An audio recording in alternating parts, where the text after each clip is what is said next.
Good morning. Thank you for joining us at this historic moment. I'd like to give a special welcome to the Director of the White House Office of Science and Technology Policy, Dr. Kelvin Droegemeier, and from the National Science Board, the current chair, Diane Suvane, and former chair, Maria Zuber. Today, the Event Horizon Telescope Project will announce findings that will transform and enhance our understanding of black holes. As an astrophysicist, this is a thrilling day for me. Black holes have captivated the imaginations of scientists and the public for decades. In fact, we've been studying black holes so long that sometimes it's easy to forget that none of us has actually seen one. Yes, we have simulations and illustrations.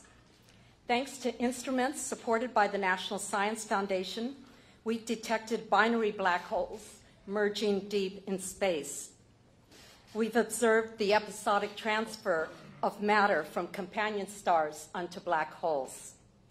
Some massive black holes create jets of particles and radiation. We've spotted the subatomic neutrinos those jets can fling across billions of light years.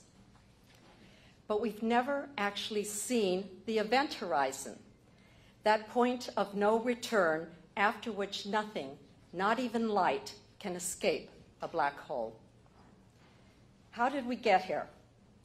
Through the imagination and dedication of scientists around the world, willing to collaborate to achieve a huge goal. Through a large pool of international facilities, and through long-term financial commitments from NSF and other funders willing to take a risk in pursuit of an enormous potential payoff. Without international collaboration among facilities, the contributions of dozens of scientists and engineers, and sustained funding, the Event Horizon Project would have been impossible.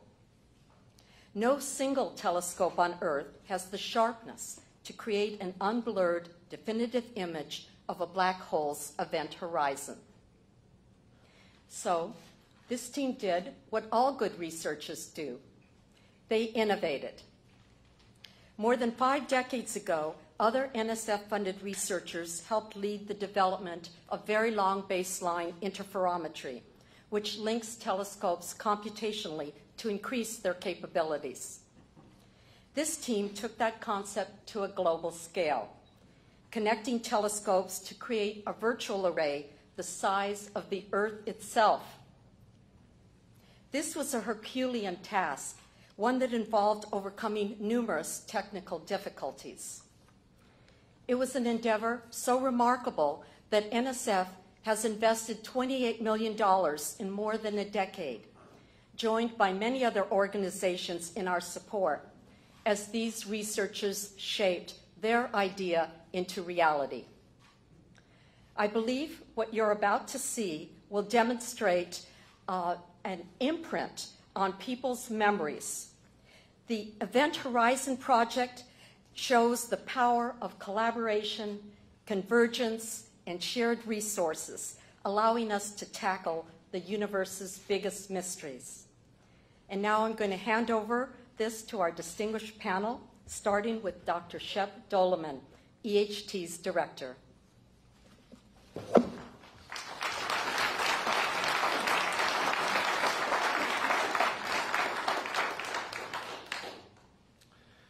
Thank you, assembled guests, black hole enthusiasts.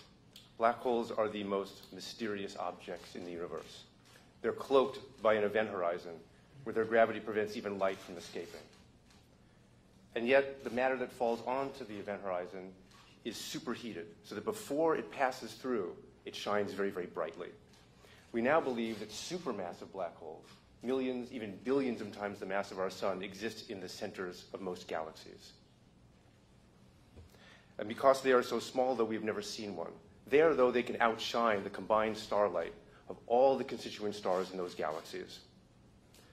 The best idea we have of what they can look like come from simulations like this. The infalling gas that's superheated lights up a ring of light where photons orbit the black hole. And interior to that is a dark patch where the event horizon itself prevents light from escaping.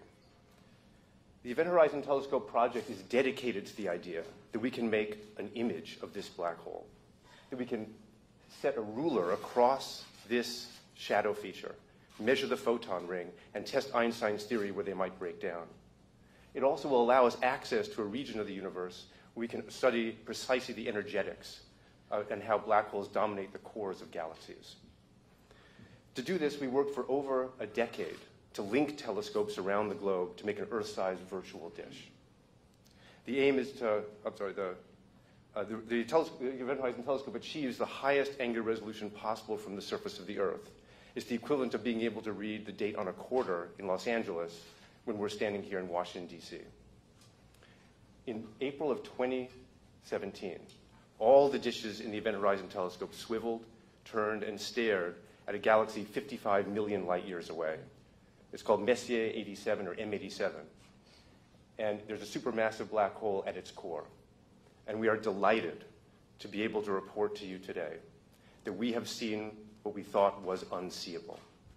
We have seen and taken a picture of a black hole. Here it is.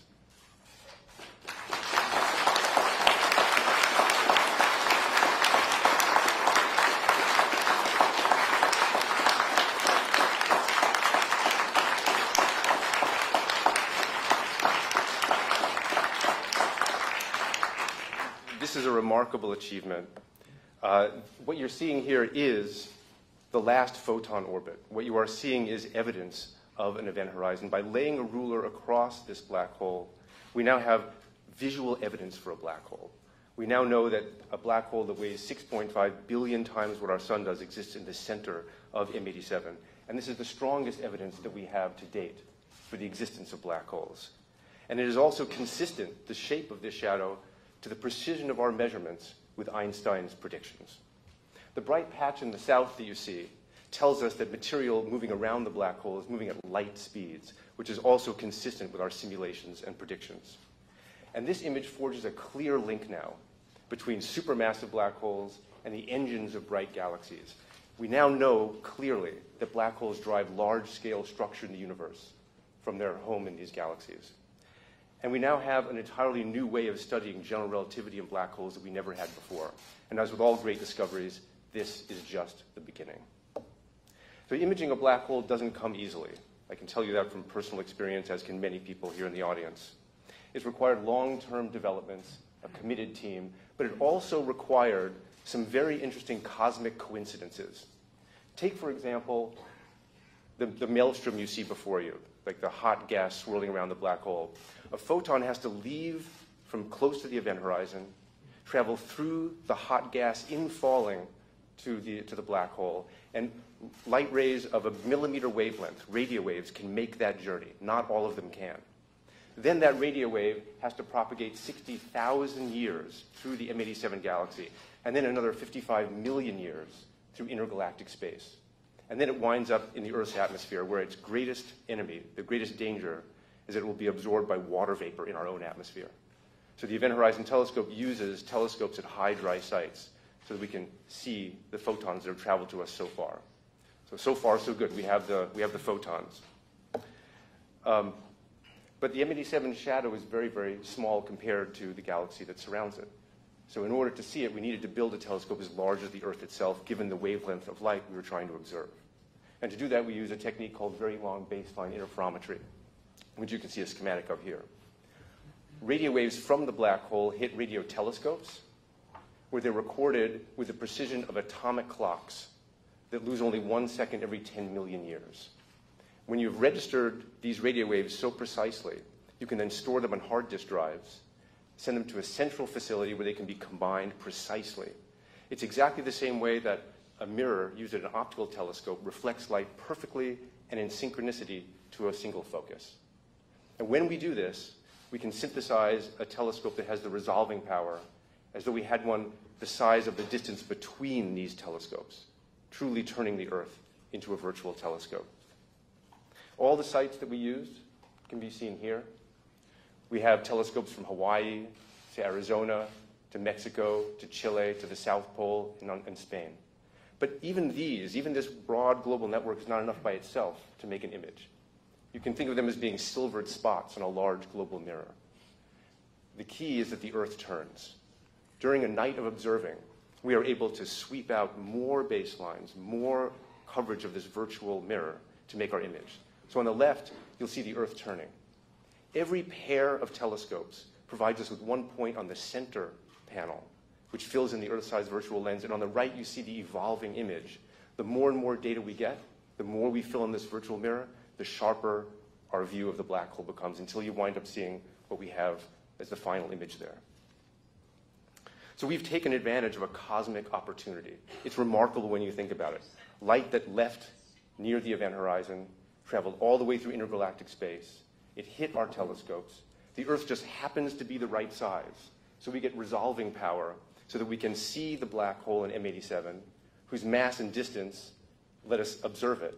And then the Earth turns to fill in our mirror so that we can make this image. It's truly remarkable. It's almost humbling in a certain way. Now, we are 4 members of a large collaboration, and it is our distinct honor to be here to represent that collaboration. We are 200 members strong, we have 60 institutes, and we are working in over 20 countries and regions. We consider ourselves really to be explorers. Through international cooperation and innovation, we've exposed part of the universe that we thought was invisible to us before. It's our responsibility now to report these findings, and we're doing that today to the National Science Foundation, to our funding agencies, international and foundations, and to all people who support pioneering research, and also to the taxpayers. Nature has conspired to let us see something that we thought was invisible. This is a long-sought goal for us, and we find it tremendous, and we hope that you will be inspired by it too. Thank you, and now let me introduce Dan Moroney, who's literally gone to the ends of the earth to collect some of the data that we've seen here today.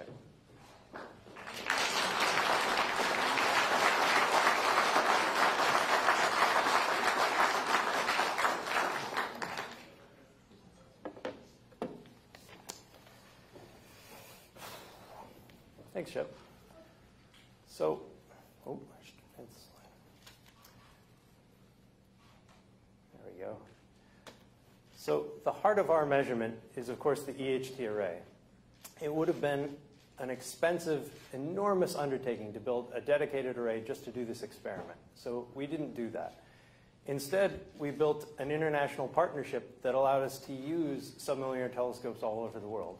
In fact, we used basically all of the submillimeter telescopes in the world to make this measurement, one that none of them could have done on their own. When you take a heterogeneous collection of telescopes and build them into one giant telescope, it presents a lot of technical challenges. And so in the years leading up to our 2017 experiment, we went telescope by telescope all over the world, installing the specialized hardware we needed to do this. Most of the telescopes had detectors that we could use, but almost none of them had the atomic clocks we need, and certainly none of them had the very fast data recorders that we use. Some places we had to do even more. A good example of this is the ALMA telescope in Chile. It's a 66 telescope array. It's by far our most sensitive telescope, and its sensitivity is transformational for our experiment. But in order to use it, we didn't just need the basic hardware. We also needed a special piece of hardware that could sum the light from all the telescopes before we sent it to our recorders. This alone was a many-year project using an international collaboration of people from the EHT and also from the ALMA project. Another good example is the South Pole telescope. The South Pole is a special place in our array. It's so far south that it doubles the resolution of the EHT for sources it can see. But the SPT was designed to do a completely different kind of measurement. It studies the cosmic microwave background. And so its detectors are not the detectors we need. So in addition to bringing down an atomic clock and all the tens of crates of hardware that we needed, we had to build a special receiver that would detect the light the way we need it detected, special optics to relay the light to it, and install it and get it to work in the cold and sometimes harsh Antarctic environment. This was many years of work for many of us, many trips down for myself and graduate students and postdoc and other engineers in the EHT team. But at the end of it, we had a South Pole telescope that could be an EHT station. Now, getting the sites to work isn't the end of the process. We also had to test them all, because in VLBI, you really only get one shot. Everything has to be working exactly right when the script starts. So we spent years taking site by site, pairing them up, and making sure that our VLBI observations would work. The last of these observations was in January 2017. By March of 2017, we knew that that test had worked, and we were ready to go. The image that Shep showed was from April 2017. And for that campaign, we sent our team to the telescopes all over the world. Their job was to turn everything on, do very extensive testing, and then be there to do the observations. But even with all of that in place, we still had to wait for weather. And my experience with 10 years of doing these observations is that weather is usually the place where we fail. We have to have good weather in Hawaii and Spain at the same time, in Arizona and the South Pole. And that's a lot to ask. But in 2017, we were very lucky. Our first 3 days of observations were some of the best weather we've ever seen. And for a 10-day campaign, we were done in only 7, taking all the data we wanted. At the end of that, we had 5 petabytes of data recorded. It was recorded on more than 100 of these modules, and it amounts to more than half a ton of hard drives. 5 petabytes is a lot of data. It's equivalent to 5,000 years of MP3 files, or according to one study I read, the entire selfie collection over a lifetime for 40,000 people. The image you saw, though, isn't 5 petabytes in size. It's a few hundred kilobytes. So our data analysis has to collapse this 5 petabytes of data into an image that's more than 1 billion times smaller. We do that in many steps. The first of those steps is to get these modules to our correlators in Westford, Massachusetts, and Bonn, Germany. The fastest way to do that is not over the internet. It's actually to put them on planes. There's no internet that can compete with petabytes of data on the plane. Once they're there, the correlator's job is to find the exact same wavefront of light arriving from the black hole at each telescope. Once it's found small timing corrections that line up those waves, we can condense our data. We can average it. And we reduce our data volume by a factor of 1,000. Now we're at terabytes, a much more familiar unit. But we have a lot more work to do. The data still have imperfections at that point, both from the instruments themselves and from the atmosphere above the telescopes. And so we do something called fringe fitting. We actually do this in the cloud with cloud computing, which lets us do it in days instead of weeks. We calibrate the data so that we know exactly how bright our sources are. And I'm speaking of this as though it's just computer work, but this was actually a very significant project for a subset of our team, primarily junior people, postdocs and graduate students.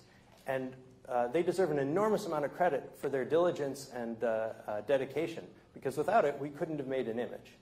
Once we're done with that, we can finally go to the imaging stage. Now, imaging with an interferometer isn't as simple as downloading a picture from your camera.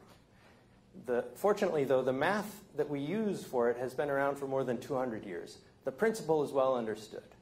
The methods, though, as with everything with this project, are a little tricky for our data. And so in order to get to the image, there's been years of image algorithm development within our team that's been essential to our results. At this point in history, we have many different image algorithms to choose from. They have different strengths and weaknesses. It just depends on the character of the data. And so the way we approached the imaging stage is we set up 4 teams. All over the world, they were collaborating. Each team is representing many parts of the world. And we told them, don't talk to each other or anyone else. Choose whichever imaging algorithms you think are best and make images of these data. And then in the summer of 2018, we brought everyone back together at a very exciting meeting, the EHT Imaging Workshop in Cambridge, Massachusetts.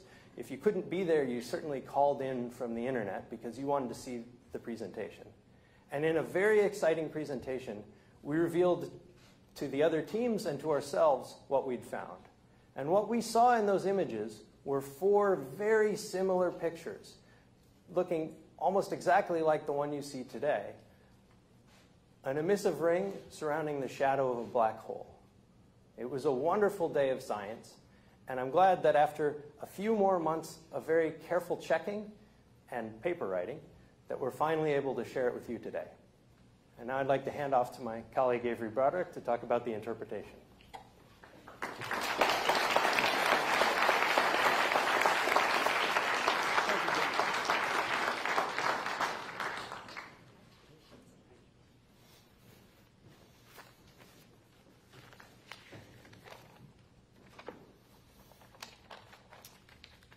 Thank you, Dan.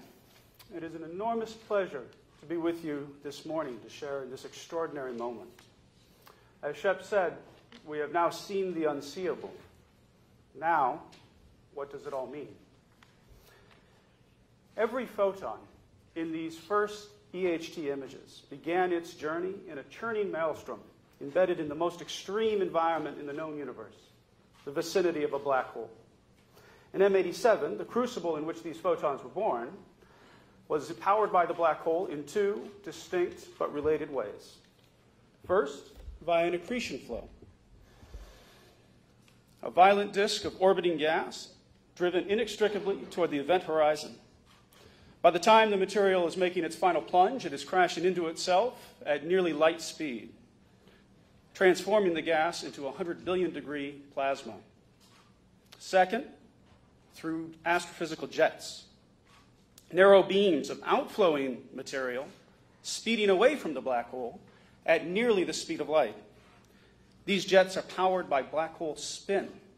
Rotating black holes drag everything, gas, magnetic fields, and photons, about themselves, driving these paradoxical structures whose cosmic importance will be discussed by my colleague Sarah Markov. In M87, one of these jets is pointed very nearly toward us. The EHT images are influenced both by these bright emitting regions, the rotating accretion disk and outflowing jets, and by gravity itself. In general relativity, radio waves fall just as apples do. Typically, this effect is exceedingly small, but black holes are gravity run amok. The radio waves we see in these first images orbited the black hole before beginning their 55 million year journey toward us. This results in the dark shadow or silhouette cast by the black hole's event horizon upon the emission from the accretion flow in the jet. Importantly, the size and shape of the shadow is determined by gravity alone.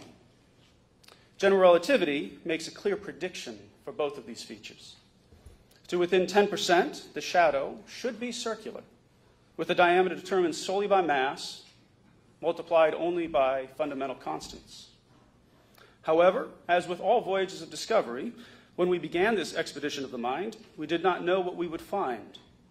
Were Einstein wrong, or the object at the heart of M87 not a black hole, its silhouette could have been very different, misshapen or missized like those seen here, or even simply missing. Changing gravity changes how light bends, and thereby changes the shape of the shadow. In April 2017, this was the dog that did not bark. The shadow exists, is nearly circular, and the inferred mass matches estimates due to the dynamics of stars 100,000 times farther away. Today, general relativity has passed another crucial test, this one spanning from horizons to the stars. This shadow is surrounded by a bright ring of enhanced emission.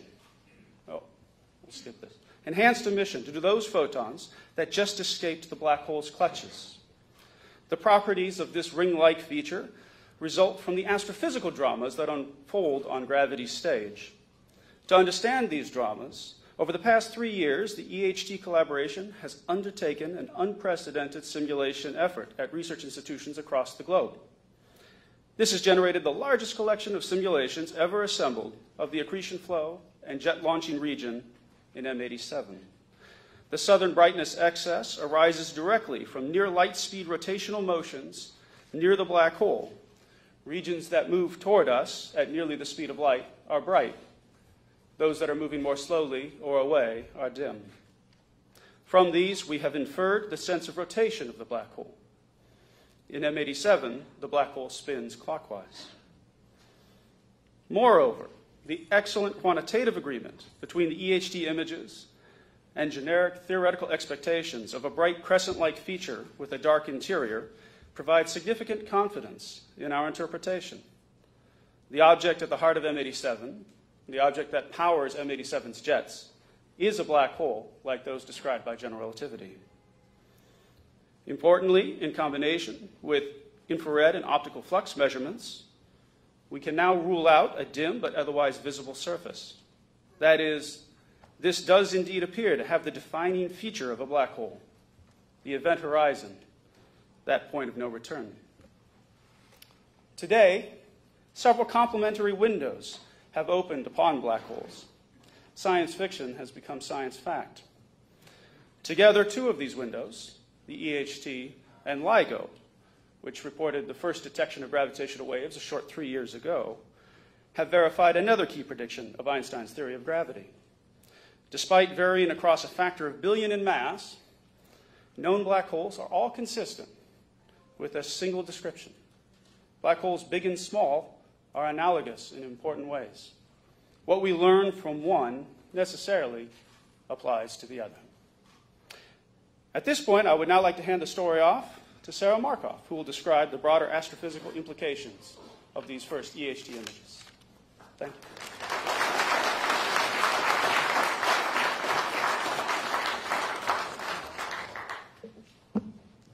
Thank you, Avery. So black holes may be the most exotic consequence of general relativity, but these bizarre sinkholes in the actual fabric of space-time turn out to have a lot of consequences of their own, which I'm going to talk about today. That's because black holes are major disruptors of the cosmic order on the largest scales in the universe. And they're actually helping mold the shape of galaxies and clusters of galaxies. Well, we've now confirmed, as Avery was saying, that general relativity itself does not change when we look at different black hole masses. It turns out that the impact of a black hole will actually change a lot. And so if we want to understand the role of black holes in the universe, then we need to have accurate determinations of the black hole masses. And this has been a problem up until now. So actually, our mass determination by just directly looking at the shadow has helped resolve a longstanding controversy. In measuring the mass of M87, there's been two independent methods, both basically looking at the motions of either gas or stars, but they ended up giving different answers. Our determination of 6.5 billion solar masses lands right on top of the heavier mass determination from stellar motions. And so this actually will also help resolve a discrepancy that can lead to better mass determinations for other more distant black holes where we can't actually see the shadow. So getting to the impact of this is important because M87's huge black hole mass makes it really a monster, even by supermassive black hole standards. So you're basically looking at a supermassive black hole that's almost the size of our entire solar system. And in fact, that's part of the reason that we can see it, even though it's so far away. But if we now zoom back out to the more cosmic perspective of the host galaxy of this black hole, the galaxy is made of billions of solar systems.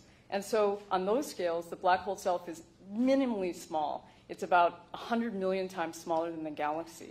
And if it were a dormant black hole, like the supermassive black hole in the center of our own galaxy, Sagittarius A star, then the galaxy would really have no way of knowing it's there and would basically be just like a pebble in a shoe.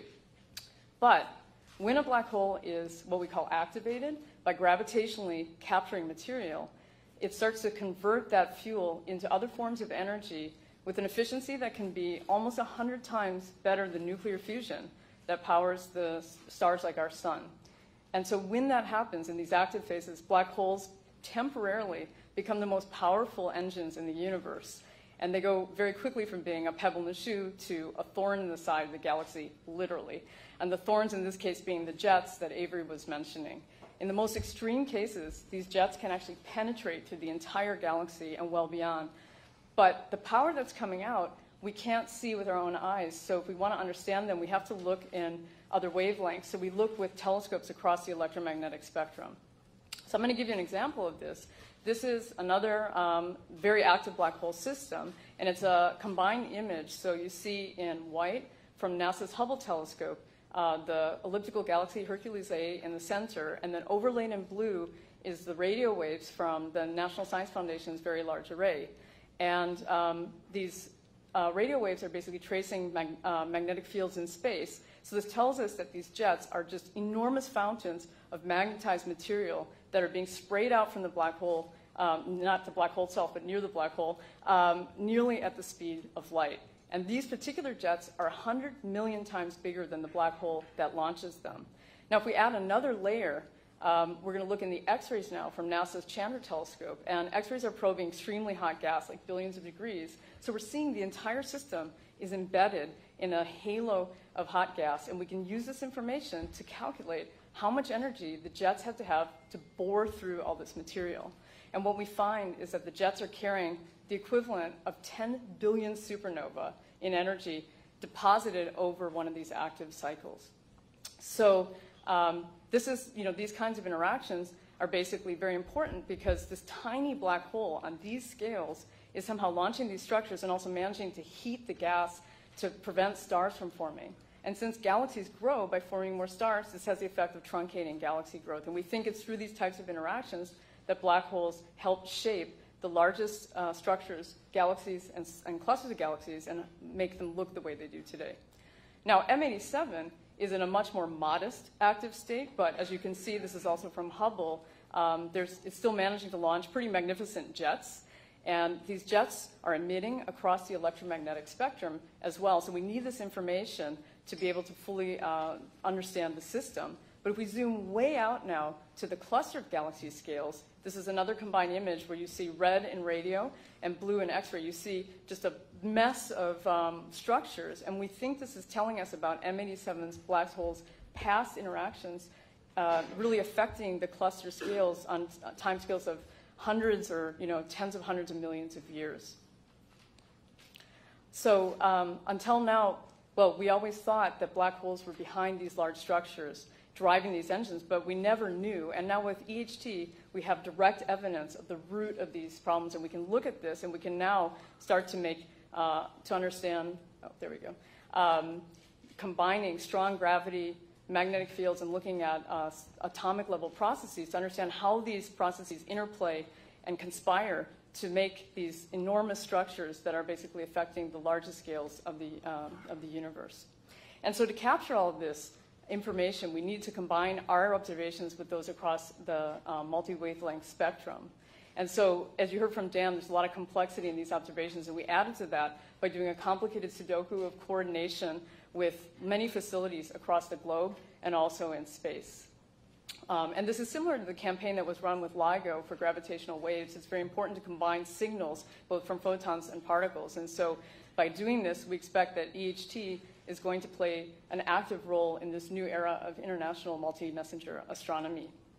So anyway, looking to the future, the same observations that we took in 2017 for M87 also included this dormant black hole in our galactic center, Sagittarius A star. And by looking at two black holes at opposite extremes of this activity range, especially combining this with multi-wavelength information, we can better understand the ebb and flow of influence of black holes in the long course of our history in the universe. Anyway, so thank you very much. I'm going to hand this back over to Shep, who's going to say a few words.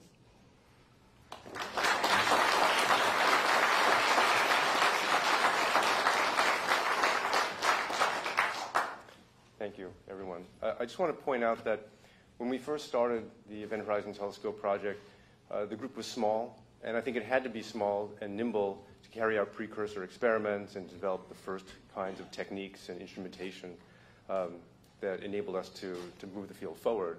But over the past decade, the greatest accomplishment has been the building of a team.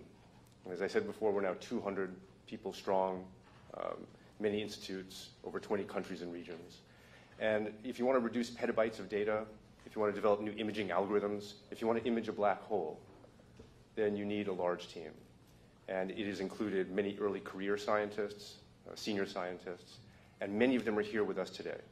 So I'd like to ask everyone who's associated with the Event Horizon Telescope to please stand up so that everybody in the media can see who has done this work.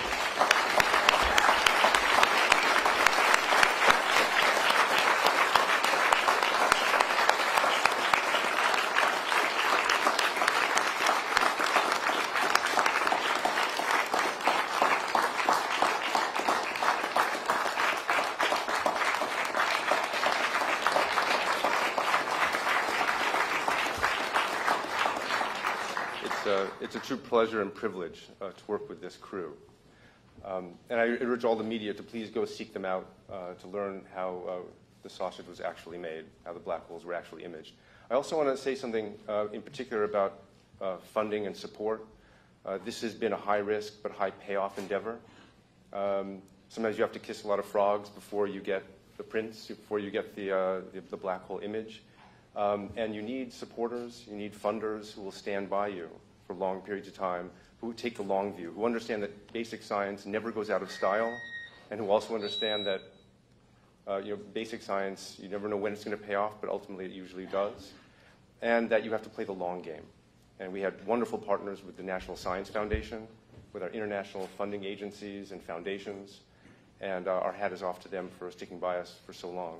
And we look forward to greater things with the EHT as we build out the capability and we continue to sharpen our focus on black holes. Thank you.